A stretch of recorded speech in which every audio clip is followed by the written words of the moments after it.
¿Cierto? La mayoría de nosotros. Este año 2023, el personal del Laboratorio Referencial Regional de Salud Pública de San Martín celebra 31 aniversario de la institución. El director Heriberto Arévalo Ramírez señaló que desde su creación, en febrero del año 1992 hasta la actualidad, el Laboratorio Referencial Regional Salud Pública de San Martín ha cumplido un rol importante en el diagnóstico, vigilancia y control de enfermedades de vigilancia regional, nacional e internacional. Está permanentemente adecuándose a los desafíos. Antes de la pandemia del COVID-19, contaban con equipamiento para las enfermedades como dengue, zika y chikungunya. Durante la pandemia, se adecuó ambientes para enfrentar el diagnóstico del SARS-CoV-2. Capacitaron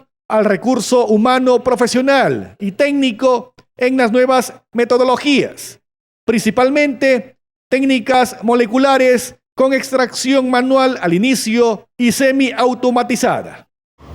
En realidad, esta pequeña exposición se trata de hacer algunos alcances sobre las actividades que realiza el Laboratorio Referencial de Salud Pública desde el 5 de febrero de 1992. Justamente estamos ya cumpliendo 31 años y yo creo que en estos 31 años, desde su fundación, el laboratorio ha ido creciendo poco a poco. No ha crecido tanto como nosotros quisiéramos como profesionales que digamos las etiologías de las enfermedades básicamente de vigilancia que se llaman. Sin embargo, ahora podemos recordar en la fundación, ¿cierto? La mayoría de nosotros todavía sigue trabajando, otros en algunos otros lados, en otras regiones del país, pero el laboratorio en esta última pandemia del COVID y que acabamos de terminar, diríamos, la quinta ola, jugó un rol importante también, porque el recurso humano que tenemos aquí en el laboratorio profesional y técnicos son técnicos especializados y profesionales especializados en lo que hacen. Entonces, eso permite que cada una de las áreas que tiene el laboratorio referencial afronta los problemas, afronta el tema del diagnóstico, el tema de la vigilancia de las enfermedades, de las principales enfermedades que no solo están presentes en la región, sino también en el país, porque si una enfermedad está en Loreto, por ejemplo, y aquí todavía no lo tenemos, debemos tener suficiente capacidad como para detectar su ingreso. Eso ha ocurrido con la mayoría de las enfermedades. Recordamos, por ejemplo, el cólera en el 90, cuando nosotros no teníamos cólera, pero ya había. Asimismo, el funcionario dijo que sin lugar a duda, el recurso humano ha demostrado su compromiso con la salud pública. Han controlado varias enfermedades endémicas, como el cólera, la malaria maligna, VIH y dengue. María, Guárico y Quitos, y nosotros no los teníamos, porque sabíamos que iba a llegar. Tomábamos las medidas del caso y llegó, ¿no es cierto? Y recordamos los primeros aislamientos del Vibrio cólera, que es una bacteria que nosotros no lo manejábamos mucho, pero con la suficiente capacidad técnica pudimos detectarlo. Luego en 1992, Plasmodium falciparum, malaria maligna. Nunca habíamos tenido antes del 92 malaria maligna.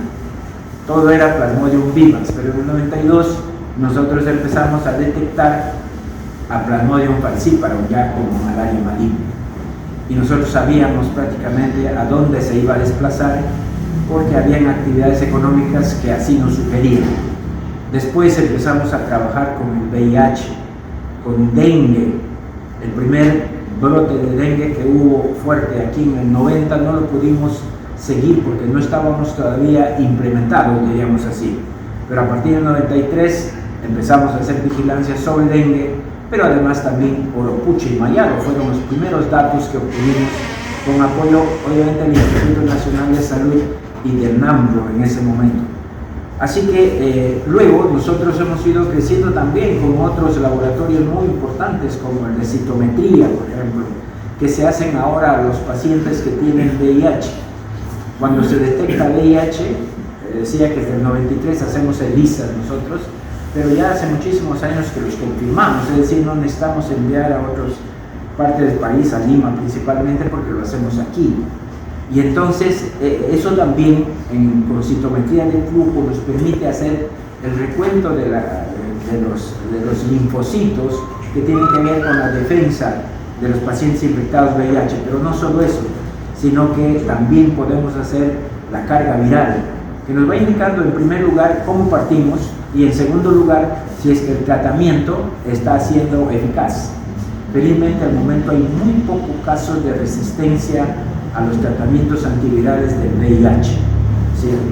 Y con la vigilancia molecular, que es otra, digamos, que nos permite esta técnica poderlo detectar más tempranamente las infecciones y de esa manera hacer un mejor control, es que hemos iniciado, por ejemplo, hace muchísimos años ya, antes del 2000, con dengue, con tecnologías un poco antiguas todavía, pero que siguen vigentes.